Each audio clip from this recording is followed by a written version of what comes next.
Okay, well, as you all heard, Tom told you that Mirror of Intimacy is on sale this month in celebration of Valentine's Day, and I thought it would be really nice for all of us to think about um, if we were to send love to one person every day, just in our consciousness, who would that person be, and what would you do in order to use that as a form of awakening yourself, awakening your consciousness into a consciousness of love?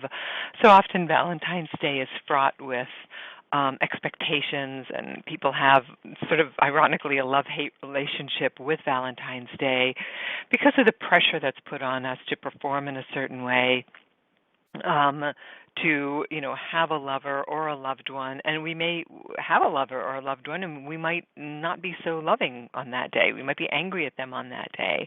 So it puts a lot of pressure on us. So if we think about love as a concept and being loving essence, and if we were to give love into the world this month every day, that would be an exercise of, I believe, sort of a prayer without ceasing and using a consciousness of love to awaken our own consciousness. So see if you can think about that as we talk about awakening or awaken today. So I see that there are some texts already that came in, and I'm assuming these are current. So the first one says, is it good to have a friend with benefits even if I have feelings for them? They've never lied to me and are probably a better match for me and influence on my life than anyone else has ever been, but my hopeful expectations leave me wanting more than they're prepared to offer. Should I leave the friendship, or should I find a way to adjust my expectations? So let's come back to that question as we talk about awaken. Henry David Thoreau said, "Only that day dawns to which we are awake." And I just love that saying, because the day dawns every day, but how present are we? How awake are we for actually experiencing the beauty, abundance, prosperity, joy, right action, aliveness that happens on any given day, and how often are we sleepwalking through any given day? So ask yourself that about, do you stand in pure present awareness when you meet the day, when you look outside and you see the nature of the day, whether it's sunny or rainy or cloudy, and as you walk to your car even, are you smelling the air? Do you feel the sun on your face? Are you noticing the pressure of your feet on the ground? Are you really awake to the pure present moment? Have you awoken to that day, or are you sleepwalking through the day? When we're not yet awake, we do metaphorically sleepwalk through life, and we miss all of these, the wonder of life, truly. And if we sleepwalk through our relationships, we miss the same. I think it's very easy to take our relationships for granted and sleepwalk through them until something happens that gets our attention, and we wish we had been paying closer attention or seen our partners in different ways. So notice how if you sleepwalk through your day, are you also sleepwalking through your relationships? Peter says, when I wake up in the morning, I stop and look up into the sky. I say people's names and tell them that I love them. I connect to the world that way. And what a beautiful practice. Something so simple that will create such unbelievable gratitude and grace, I believe. So being careful and being mindful of this matter of staying present, I think, is probably a key to happiness in life. So we have previously, somebody wrote about this friends with benefits question. Dawn did. And Dawn's saying that she's having a great relationship with this person. It's a terrific match and influence, but her sexual partner doesn't want the relationship to be anything more than it is. And so I think this is a case of buyer beware, that you can know that you're making a conscious choice to be in this relationship, that this is somebody who has limitations. They're not going to give you all of what you want or need, and that you're choosing to take a portion of what they give you, of what you want and need. But just know that there will be suffering on the horizon in this configuration, that you will experience pain, because at some point you're going to either leave the relationship because you can't get what you want and need, or you're going to look back and have spent many, many years of your life with someone who couldn't give you what you wanted and needed. So you'll be grieving the loss of time, or you'll be grieving the pain of saying goodbye to that person at some juncture. I always stand on saying goodbye sooner rather than later because the pain is not as intense. But this is no different than if you decide to travel for a month and you have a fling when you're in Europe or Australia or wherever, and you know that if you spend time with that person and you're having all this great sex and great conversations and all of that, at the end of your holiday, it's going to be really painful to leave that person. So you have to weigh out the pleasure and the pain, and which one of those mean more to you at any given time, and what you think you're actually getting from it. But my best advice to you is to be very mindful that you don't delude yourself into thinking or have some fantasy that you're going to change this person and that they're eventually going to want you because they want what you want. And then we have another note here from Chris, who says, I'm a 2-year separated male, 26 years married, in the middle of a divorce. And I met a beautiful woman who I've seen infrequently the past 3 months. We eased into intimacy and bridged that gap this past month. My issue is I was insensitive with a comment while intimate the other night, and it floored me. I've been in recovery since early June in healthy sexuality and really find this person lovely in my life. My issue is timing. She's a very busy mom, career, and student. When I came in fourth, where I come in fourth. Deep down, I want more, but I do understand her world, and she loves the fact that I do, yet I made a super insensitive middle circle remark and need to speak to her, not from ego, but from love, and yet I don't want to seem needy, which I'm fearful that I'm becoming. Love addict, Brent. Okay. So, I think it's great that you want to repair that, because you have to ask yourself where that was coming from. That sounds like it might have been a passive-aggressive move whereby you understand that she's busy and she has a life, but it's hard for you to tolerate that you're not at the center of her universe at all times because she has children, and actually her children should be at the center of her universe, not you or any other adult. And so you might have been feeling hurt by that or had an unchecked resentment, and then it came out in this passive-aggressive way. So you owe it to yourself and to her and to the relationship to come back and clean it up and say, you know what, that really wasn't cool. I think I said that because I was feeling rejected or lonely, and I don't want to get too far ahead of the relationship, but I'm starting to have feelings for you, and I know I need to slow those down.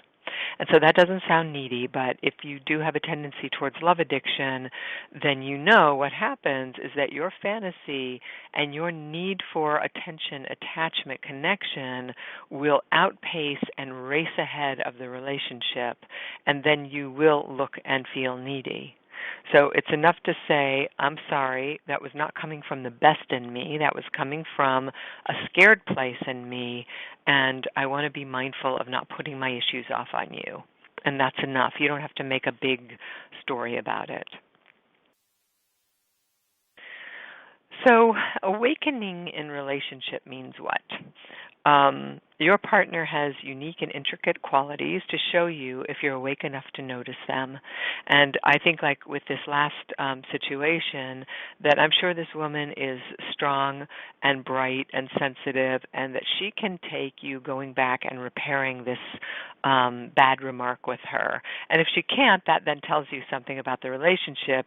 Maybe that person's not really who you would like to think they are, or the fantasy you want to make up about them. So actually having that confrontation is a great opportunity for you to have a reality check about who this person really is, not who you think they are. And I think we're very quick and easy to criticize our partners. I think it's harder to notice our partners and to really be awake to notice their unique abilities, all of their special qualities, the things that we fell in love with to begin with. And so highlighting those is a way to keep your relationship fresh and novel and exciting versus constantly harping on what you don't have, what you're not getting, and the ways that you think that they're failing you. And one of the ways to assist in that is by really taking stock of all the good times that you have had, or the memories of times that were filled with joy and play and laughter. And this can be especially difficult when you've been in a situation where there's been betrayal and you've had to repair from the betrayal, to be able to find times that really were joyous and playful, that weren't tainted with the betrayal. So sometimes there are memories you can go to, sometimes there aren't, but sometimes it's about making new memories today with somebody, and not squandering the moment, because we can just keep staying mad and staying miserable, or we can drop it and start to move on and find ways to be in love with just love itself. And bring those attributes to your relationship and into your sex life today. How do you bring joy and play into your sex life, abundance and fun, so that you're fully awake in the situation and not hanging your hat on what once was or how bad you think it's going to be, and saying, I'm going to hold a vision for how I would like this to be, what I believe it can be. So if you have any thoughts, as usual, or questions as I go along here, please feel free to type them into the chat box. And also know that if you're struggling with a relationship right now, or you have issues around your sex and sexuality, that we have intake counselors here at Center for Healthy Sex who are happy to answer your questions, give you resources, recommend books, help you find somebody in your town that can help you on your path of healing. That number is 310-843-9902. So take a moment right now and think about your best sexual experiences. Best sexual experiences if you don't have a partner, if you do have a partner, with your partner, and what made your sex life so lively, especially when you first met? Do you remember your first kiss, or the first time you held hands, or the first time you had sex, and that it was maybe electric or undeniably intoxicating in some way? And can you reawaken your sexuality by sharing those memories and suggesting that you try some of those things together? It's really funny how adventuresome we can be when we first meet somebody, and how much we want to sort of peacock and show off our bodies and our sexuality and what we know, and how interested we are in knowing that person, because we're so interested in being known also. We desperately want to be seen and understood and gotten, and wanting somebody to want us, and we want to want also. And over time, those things start to fall away because of the intense amount of novelty that exists when we see a new person, when we're captivated by their smile or their intellect or their sense of humor or something about them that really catches our fancy. And what happens to those things? That we start to find our partner's sense of humor a bore, or we've heard that a million times, or we already know what they're going to say, or. And that is, I think, the challenge of being in a long-term committed relationship over time, is how do we see our partners anew? How do we awaken to something we haven't seen every day? And are we putting forth that effort? In other words, are you looking through clear glasses, maybe even glasses that have a tint of rose to them, or are we looking through dirty, smudged, old glasses because we think we already know everything about that person? And if you're single, choose to awaken your day by paying close attention to every moment, as I was saying earlier. really savor the experience of the sunrise. Taste every bite of your food today. Smell the air. Notice details about your coworkers or others walking by. Is the person sitting next to you at work, is their hair the same today as it was yesterday? Is it different? Do they have on some special new sweater because it's colder? What do you notice about the people around you? Or is everything just a blur because you're just ruminating on your thoughts or chewing over something that happened last week? Can you meet the situation with fresh eyes, with an open heart? And this is about awakening your own sensuality, your own lust and your own desire for life. And a lust for life is inherent in who we are as creatures. It's one of the motivational systems that all mammals have. You can't make lust go away, nor should you, because we can lust for food. We can lust for a day at the beach. We can lust for fun with someone. It's not just a sexual lust that mammals have. So what are you lusting for today? Are you ashamed of it, or are you in concert with it? And how do you bring that lustfulness into life? Because there's a vitality in that and a sensuality in that that allows us to awaken in a full body way, as opposed to just kind of a ho-hum or dead or checked out or sort of eye-rolling, wishing Monday were over kind of way. That's really no way to go through life, especially when we start to look at, how many people are struggling with chronic illnesses or dying or injured or in a battle situation on any given day, that we are so, so privileged in our country to be living, for the most part, in peace. If you're lucky enough to have a roof over your head and warm food to eat, then you're doing much better than most people, and many, many people, let's say, in the world are.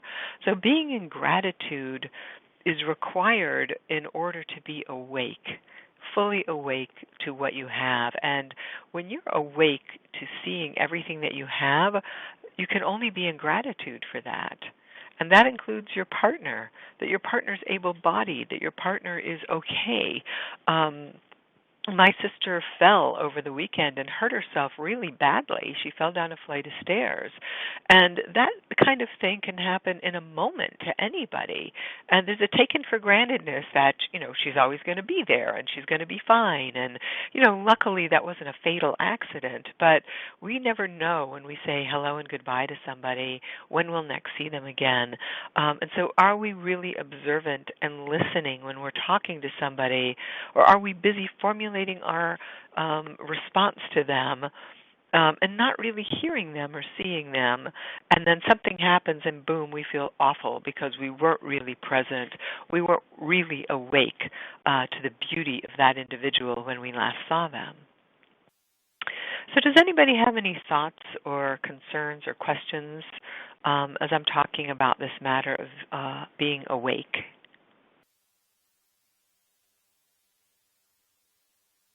Are you all awake? Hopefully nobody's sleeping. We have a question from Lisa from Tennessee.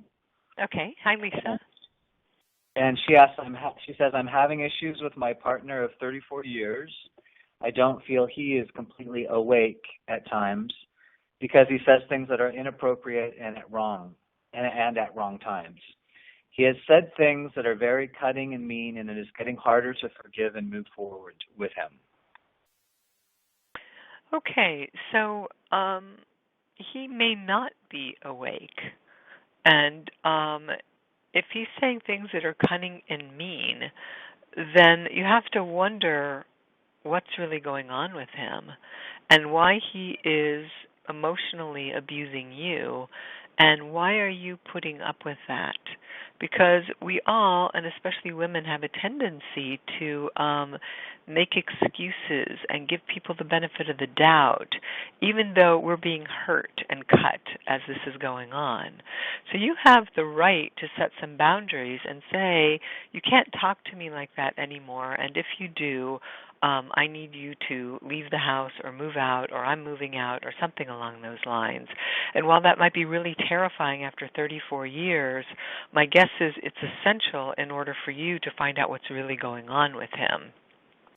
And I don't want to make accusations or assumptions about anybody, but one of the things I know as a result of working with people who engage in infidelity, whether they are cheating one time or sex addicts, is that they will blow their shame through their partners every time. And it comes in the form of verbal abuse, making accusations, being dismissive, all because they feel guilty or shameful or bad about what they're doing because they have secrets and lies. Now, I'm not saying that this is your partner at all, and I want to make that really clear, but I'm saying that that is often symptomatic of people who have secrets and lies in relationships. And so I think if you owe it to yourself to sit down with him calmly and nicely and say, I don't know what's going on with you. I've thought about this. I don't think what I'm doing is anything or much different than I've always done, but your way of talking to me is so degrading and so mean and so humiliating to me that I can't put up with it anymore because I care about myself too much. And so you can tell me what's going on with you, and I'll help you if I can. But if you can't, then we need to stop this because life's too short, and I can't live with this anymore. It's not good for my health or good for my well-being. And I really hope you have the courage to stand up for yourself in that way because we all deserve to treat ourselves better.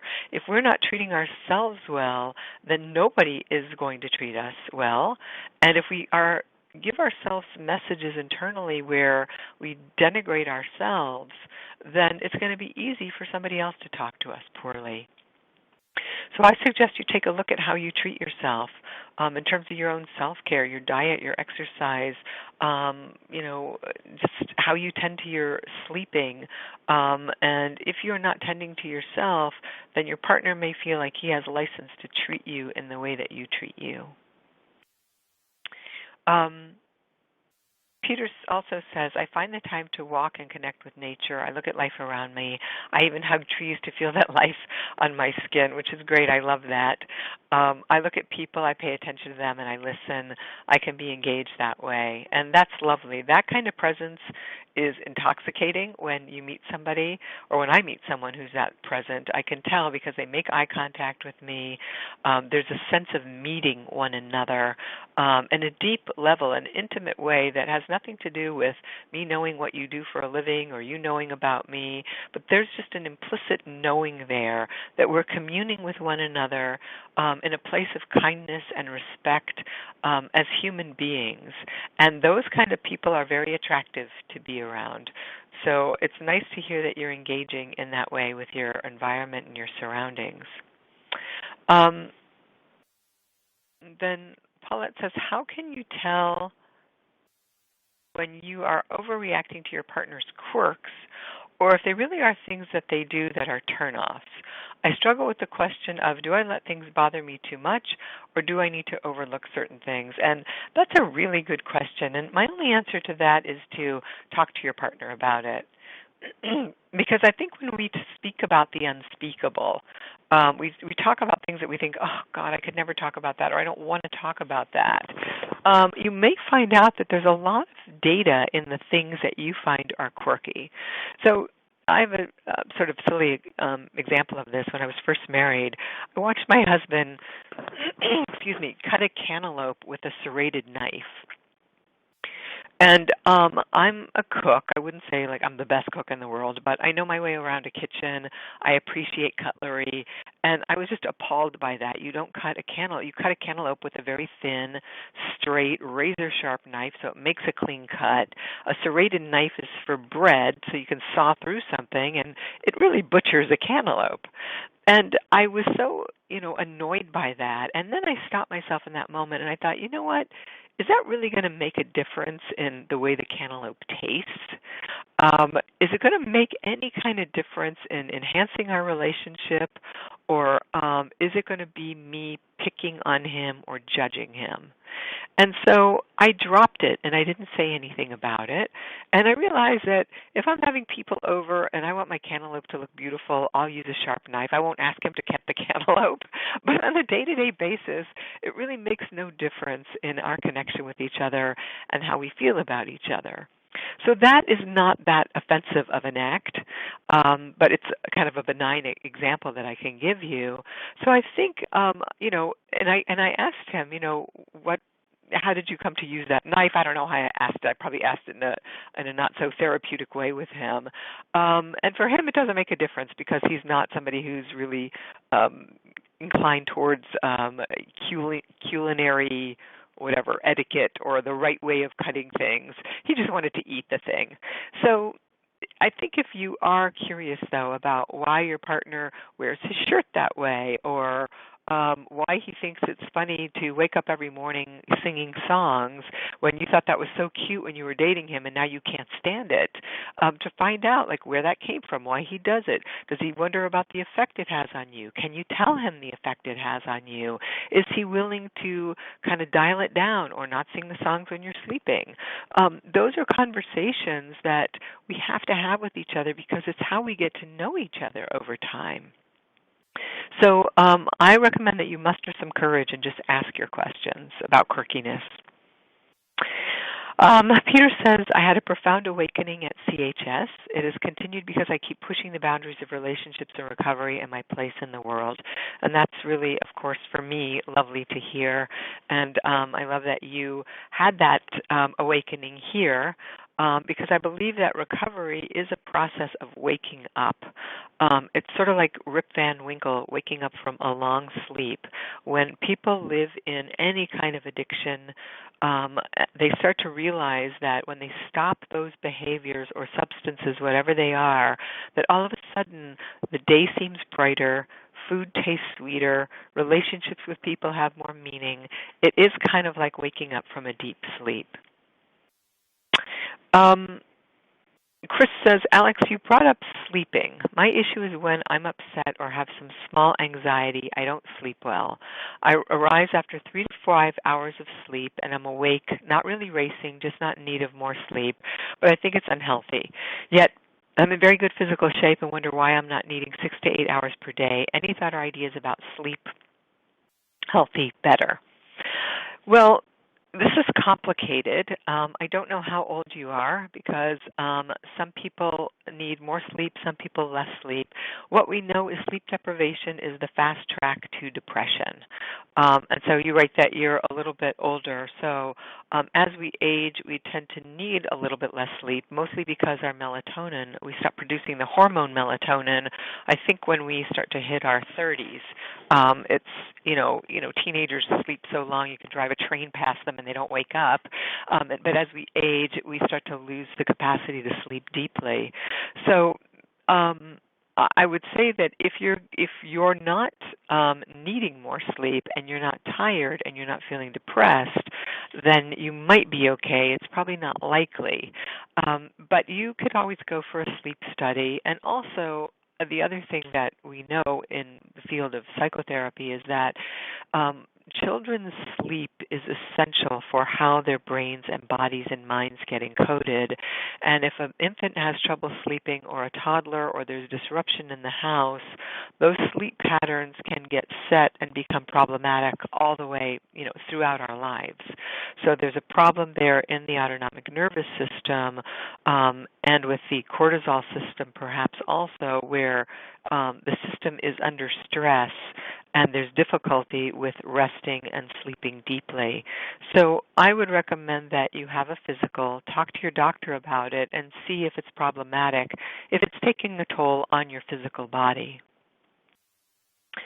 Peter said, my father's slipping away mentally, and I'm very, very sorry to hear that. This is such a painful experience for people, and I'm going to see him in a week. I'll try to be aware, even though I have many issues with him and my upbringing. There's a book called Beauty by a beautiful man named John O'Donohue, who sadly passed away, I think about 5 years now. And he was a priest. He was Irish, and he was in the priesthood for a long time, and he left the priesthood to become a psychologist, and that's how I came to know about his work. And his book Beauty is on audio, so you can get it and listen to his beautiful Irish brogue. And he talks about this very matter of beauty in life everywhere, seeing beauty, which is in alignment with awakening. And one of the things he said in that book that really struck me was that in his years in the priesthood, he saw unbelievable healing take place on people's deathbeds, and that it's never too late to rectify a bad relationship with someone. So even though you have a lot of issues with your father and the way that he was probably absent during your upbringing or harsh or difficult, this is an opportunity for you to heal, for you to deal with the pain that happened, recognize that he did what he could do. He obviously did what was done to him, and this is how intergenerational trauma gets transmitted, is that we do what we know. And so somebody was difficult with him, and he was difficult with you. And so you have an opportunity here to say to him, it's okay, I forgive you, and I forgive myself, more importantly, and to just be with him in loving presence, because he's never going to be able to give you what you want and what you need. That door has closed. And as he starts to lose his memory and he starts to not know who you are, it's going to close even tighter. So I suggest that you find ways to work with forgiveness at this point, and to see his passing and his memory going as an opportunity for you to have put your spiritual practice into place and to let him be your guru, to be your teacher, and for you to shepherd him into his death the way he may or may not have shepherded you into life. But there's something profoundly important in this passing, Peter, and I really want to encourage you to dive deeply into your relationship with him.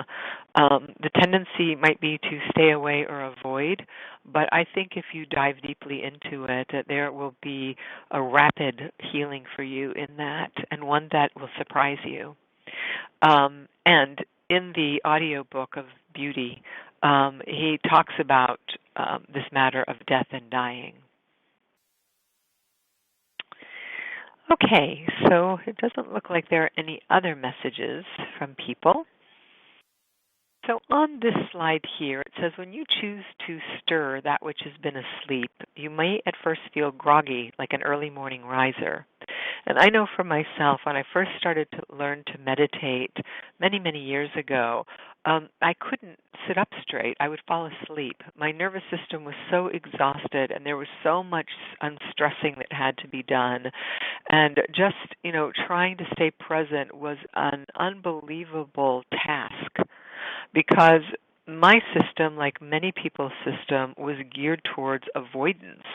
And so anything that required me to come forward, to engage, to be present with another human being was a real taxing matter on the nervous system. And our nervous systems are plastic, just like our brains are, meaning they have the capacity to stretch and grow. So if you stick with this matter of presence and do it in a gently mindful way, you will start to create a bigger capacity, and you'll start to feel presence coming online like a dimmer switch, starting to brighten everything around you. So rather than using it as a club against yourself by walking down the street and saying, "Oh, I'm not present again," or you're eating a meal while you're, chewing through the evening news and say, "Oh, I shouldn't be doing this," just to be able to say, "Oh, look at that! My mind was wandering again. I'm going to bring my mind back to the present moment," and that's going to be a constant practice for you. Whether you're eating or in a conversation with somebody or driving down the street or walking down the street. And desiring to shift into new perceptions, you may not know exactly how to orient yourself or find your way. And the easiest way for this kind of orientation is really just that, to orient yourself to place and time. Like, where am I right now? Oh, I'm sitting in my office. I can feel the chair up against my back. I'm looking into a computer screen, and my hands are on the desk, and the temperature feels comfortable in here. So I'm actually here. I'm aware I'm noticing that my glasses are kind of bugging me because they're progressive. So if I look straight at the camera, it's kind of blurry. If I tilt my head up, I can see better. And so all of this is happening in the moment. And I'm also appreciative of the many different topics that people have brought forward today, because it makes the conversation more lively and more interactive. So that would be an example of me being mindful about what's happening in this moment. If I was thinking about what's for lunch after this or what I have to do at 1 o'clock, I wouldn't be able to be present here with you. I wouldn't have the clarity of ideas that are naturally coming to me as I'm talking. I would be sort of phoning it in, as they say. And you wouldn't feel any kind of passion or interest from me. You would feel like I was just, blathering on, and you'd probably hang up or something. So we can feel when we're present internally, and we can always feel when the person opposite is present to us as well. So you're going to know how to orient yourself and find your way. It might be awkward initially, but over time it will become habituated, and it will be the only way that you are. And trust your senses. Oops, I'm losing my connection. Do we have any questions while I'm fiddling around with this thing? Yeah. Dawn asks, I've had a someone else asked the question and it just disappeared. Okay, she says, I've had a sexually promiscuous past. I was raised to believe in God and respect my body and all that, but my life would make you think I'm from a damaged childhood. I recently found that my mother married my dad to escape her life. Is it possible that I'm so intuitive to people that I knew their love wasn't real the whole time? Am I responding like a child of divorce even though they're still together? I would say the answer to your question is yes, because we have this notion that when children are born, they don't know anything. And the truth is they don't, because the left brain doesn't develop until approximately 18 months is when it starts to go into a growth spurt. From infancy to the first 18 months, we have a body, which is where our memory lives, and we also have the right brain, which is where the emotional part of our memory lives. So our memory is getting imprinted in these nonverbal, non-cognitive ways from the last trimester of pregnancy for the rest of our lives, really, but certainly in those first 18 months. So children know without knowing explicitly what's going on in their relationships and in the family around them. They are dependent. We are unbelievably dependent creatures for a very long time, but infants are dependent on their caregivers in order to survive. We will literally die. So when the baby is crying, the mother soothes the baby. When the baby is upset, the mother soothes the baby. When the baby's happy, the mother plays with the baby. All of that is what we call non-symbolic language that's taking place. If there's tension in the household, if there is sex addiction in the household, if there's alcoholism, violence, anger, upset, the infant is encoding that in its body from day one. And this is true for all children. So people might think that their kids don't know what's going on, and the truth is they know what's going on. And the more sensitive the child is, the more they know what's going on. It's often the most sensitive child that becomes the addict in the family, because it's so painful they can't tolerate the pain, so they find ways of making the pain go away by way of addiction. So when you say that, or anyone says that their family was, quote, normal, that may be true, and maybe your parents were insensitive. Maybe they weren't, egregiously, physically, emotionally abusive or neglectful, but they were insensitive to what your needs were, and that might have left you having to go into a fantasy world or find other ways of feeling loved or cared for, because they might have given it to you in one way, but not in the way that you actually needed. And that, again, has to do with presence and being awake. Is when parents are really attuning to their children and paying attention to what that particular child needs, not what I think the child needs or what society thinks the child needs.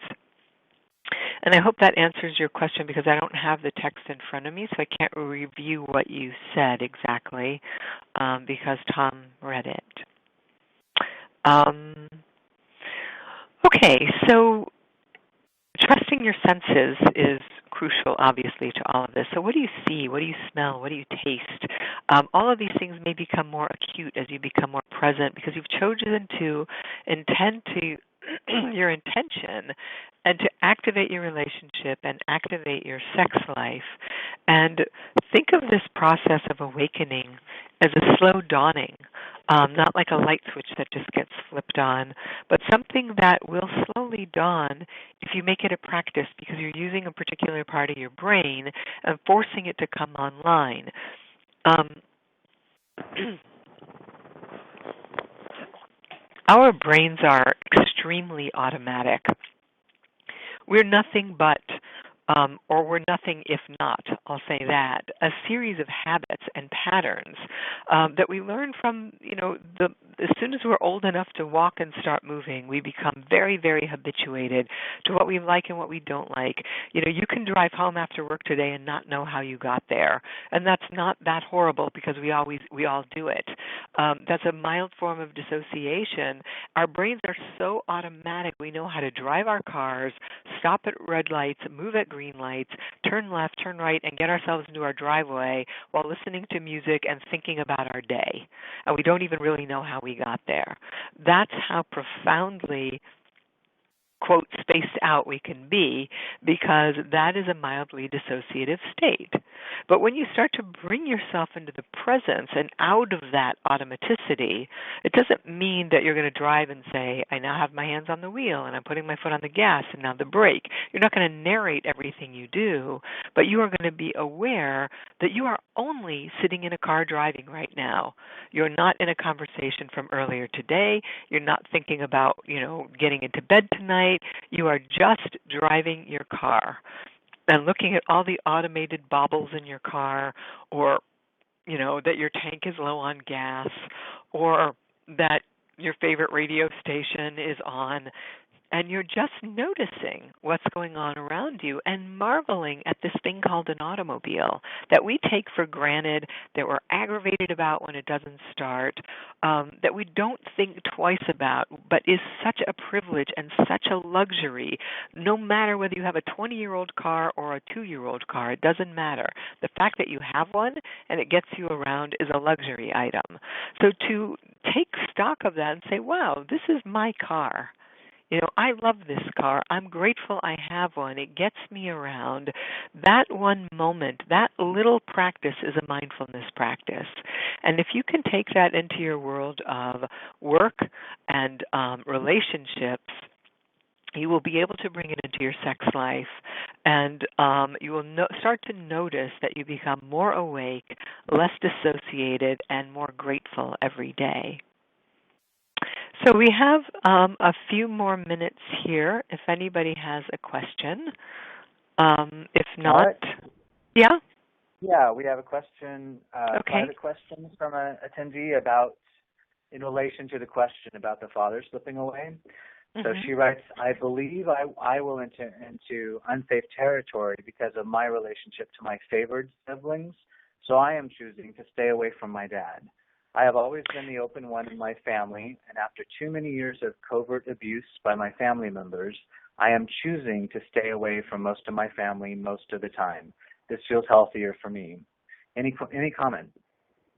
No, I mean if you know what the dynamic is in your family and you know what is going to make you feel good, whole, and sane, then absolutely, there's no reason to put ourselves in harm's way. There are people that can hear us, people that can be gentle with us, and there are people who, no matter what we do or how we try, will always twist those things around, use them against us, and create more suffering. So if it's easier for you to stay away, then you stay away. You have to have a relationship with your father. That's your unique relationship with your father, and nobody else should be involved in that. Not your siblings, not your mother, nobody. And this is one of the problems in families I see a lot, is that everybody's in everybody's business. And I have a rule in my family that I do not talk about anybody behind anybody's back with anybody else. If somebody has a problem with me, they can come to me directly. And if I want to talk to somebody or have a problem with somebody, I can go talk to them directly. But I don't want all this brokering and intermediary situation that takes place because it's really not functional. And that way, I can have a direct conversation with somebody, and I figure if we don't have anything to talk about besides the other people in our family, we've got a problem. There's so much more to talk about. So use your best judgment. It sounds like you've done a lot of thinking about this, and do what's in your best interest. Paul says, do we attract into our lives people who are equally awake as we are? And I would say we do. I would say as you become more awake, more present, more sober, if that's the case for whomever you are, then you're not going to tolerate somebody who's checked out, who's distant, who's not available to you. You're going to be attracted to people who are awake. And that said, I think if we're on a path of self-awareness and waking up, we're going to be attracted to people who might be a little bit further down the path than we are. But I think it's tricky to measure these things. This is not a competition. And likewise, somebody might be attracted to you who's maybe not done as much work, but they're on the path. And so they're curious and they're interested. And what a great thing to go hand in hand with somebody down a path of self-awareness and awakening where you can have these difficult but open and intimate conversations where you can share what you like and you don't like, or you can share your judgments of that person or their, talk about their quirkiness or the ways that you collapse or the ways that you avoid. When you have a partner that can really hear what you struggle with and your shortcomings and they don't use it against you, I think that's as good as it gets. And that we also offer that same stance to the person that we're in relationship with, that they can tell us what their foibles are and we can love them anyway and support them in helping to make changes. All right. So on that note, I want to remind you to love yourself like nobody's business this month because it's Valentine's Day. So best to be your own best lover. Fall in love with love itself. That's a love that cannot be taken away from you. It's not contingent upon anybody else. It's about how you treat yourself. And if you treat yourself with love, you will only surround yourself with people who treat you likewise. All right, take care. Much love to everybody, and I will see you in March. Thank you.